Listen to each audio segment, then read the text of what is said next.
First at 11, a deadly confrontation between Miami-Dade police and a woman inside her apartment. Officers say they were forced to shoot and kill her. Good evening, I'm Elliot Rodriguez. And I'm Carly Barnett in for Lauren Pastrana. Police say the woman shot at them first. Those officers were at her door to serve an eviction notice, but it took just seconds for the situation to turn tragic. CBS 4's Keith Jones is live in Brickell with our top story at 11. Keith?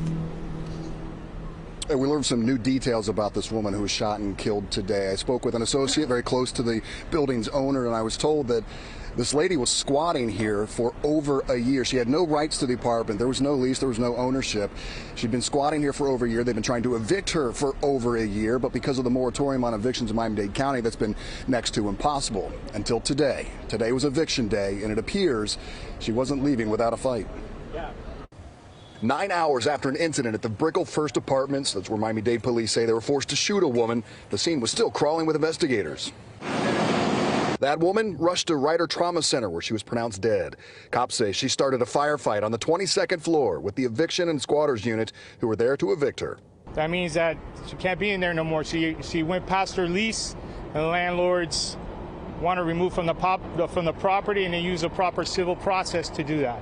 Miami-Dade police released this statement Tuesday night saying officers announced who they were, announced why they were there, but the female wouldn't open the door. Officers gained entry and the female shot at the officers. Those officers returned fire, striking the female.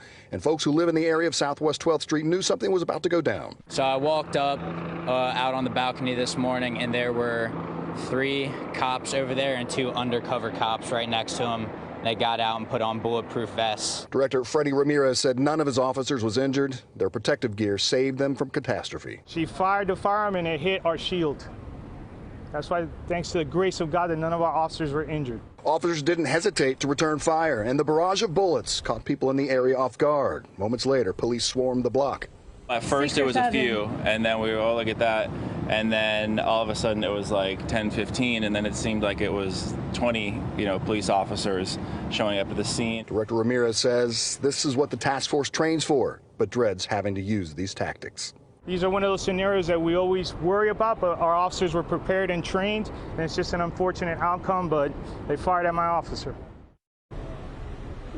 We also asked the director whether she legally obtained this gun, whether there was a license, if it was registered. Did she have any prior incidents with the police in the past? He didn't know. The FDLE is now heading up this investigation. Live tonight in Brickell, Keith Jones, CBS 4 News Tonight.